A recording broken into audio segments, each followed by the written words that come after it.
In a quiet little village nestled between snow-covered mountains, there was a belief that snowflakes were a gift from heaven. The townsfolk, young and old, cherished every snowfall as a special blessing. One winter, a little girl named Lily was curious about this belief. She asked her grandmother, "Why do people say snowflakes are a gift from heaven?"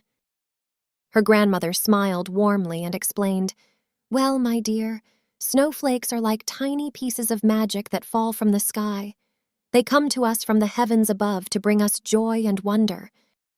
Lily's eyes sparkled with curiosity as she watched the snowflakes twirl and dance outside.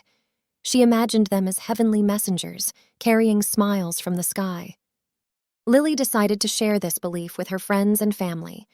She told them that each snowflake was a reminder of the love and happiness that came from above.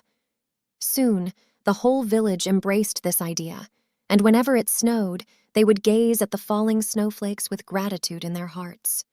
As the years passed, Lily grew older but never lost her fascination with snowflakes.